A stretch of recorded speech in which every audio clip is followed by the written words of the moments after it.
Good morning. This is publisher Evan Swensen, and this is today's Quiet Echo. I'll let you in on something we have been playing with here. We made up a word, not a fancy one, not a serious one. We were sitting around the office last week talking about this little thing we send you every morning, and somebody said it was a shame the thing still had no name. Every other kind of writing has one. A poem, a column, a limerick. Ours had none.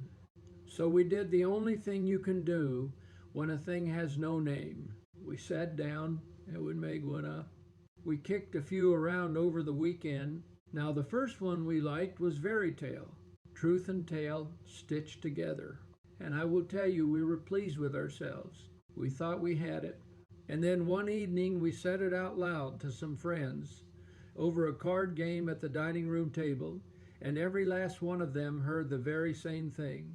Fairy tale, not fairy tale, fairy tale, and you simply cannot have it. A word built to carry the truth cannot go around sounding like make-believe. We set it down, a little sheepish, and we kept on looking. We landed on and decided to give a try was this. The word is fictorial.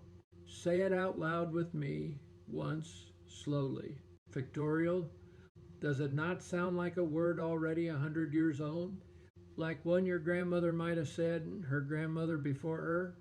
It has the ring of editorial and a pictorial, and it slides right off the tongue as though it has always belonged. But we made it up last week at a desk during the good kind of argument, the kind where nobody is really mad and everybody goes home friends. Here's what it means, and it could not be simpler. A fictorial is a made-up story with every important fact inside it true. The town is invented. The people are invented. But the facts they carry, the recall notice, the date, the figure in the study, those are real, every one, run down to the source before a single word gets written. Little boat of make-believe carrying a true cargo. It is the very thing you have been reading all along. Now at last it has a name, and now I am going to hand it to you, because a word does not belong to the people who make it up. It belongs to the people who use it. I am not being poetic with you. It is simply how words work. Every last word in a dictionary got in the very same way. Somebody said it, then somebody else said it, and then so many people were saying it. For so long, the dictionary had no choice but to give up and let it in. In its last big update, one dictionary let more than 5,000 brand new words walk right through the door. Words like Riz and Doomscroll and 100 others your grandmother never once met. And every single one of them started out exactly as unofficial as this one is today. I want you to have some fun with it. There is the whole invitation. Drop it at the dinner table and see if anybody blinks. Use it at the office as though you have known it for years. Put it in a post. Work it into a sentence so smoothly the person across from you nods right along, agrees with you about it, and never once suspects it is a day old. And if you are a Scrabble player, well, I make you no promises about the official word list. Not yet. Play it today and you may well lose the challenge. Keep it there on your rack. Words have a way of growing up. One of these days, it is a challenge you win, and you get to tell them where you saw it first. Now I will tell you what I am hoping for.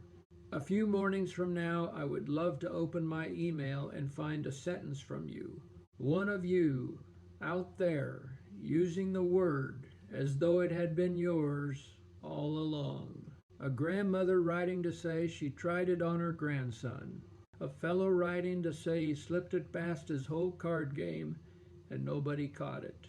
A youngster who used it in a school paper and got a red circle and a question mark, and now the teacher wants to know where it came from.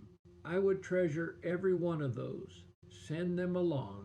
Tell us where you used it, and who blinked, and who did not, and whether you got away with it clean.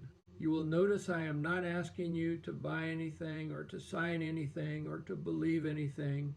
I am only asking you to talk, to say a word out loud, at home or at work, wherever you happen to find yourself, and let it live a little. Because here is the part I find quietly wonderful. If enough of us use it and really mean it, a word invented at a desk up here in Anchorage, Alaska, could one day land in the dictionary, right there between fiction and fiddle, and nobody at all will remember it was ever new. Now it is not up to me.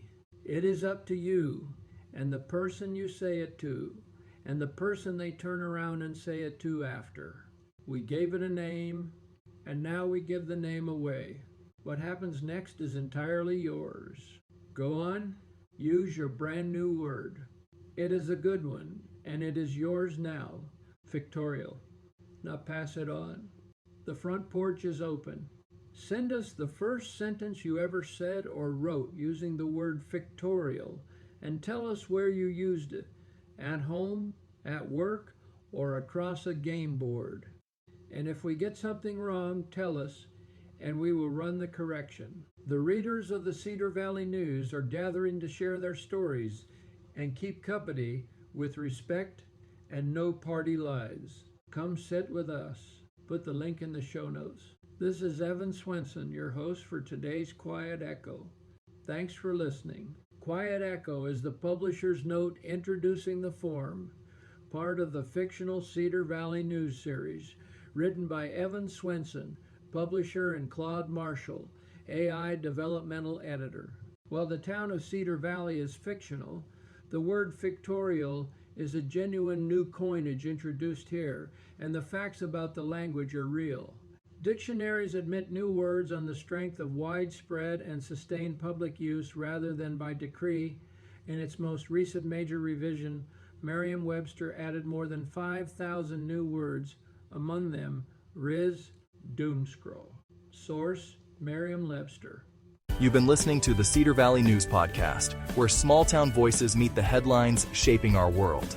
From faith and family to front porches and fields. We'll be back with more stories connecting real lives to real events. Until next time, keep your porch light on, your faith strong, and your heart open. This is Cedar Valley News.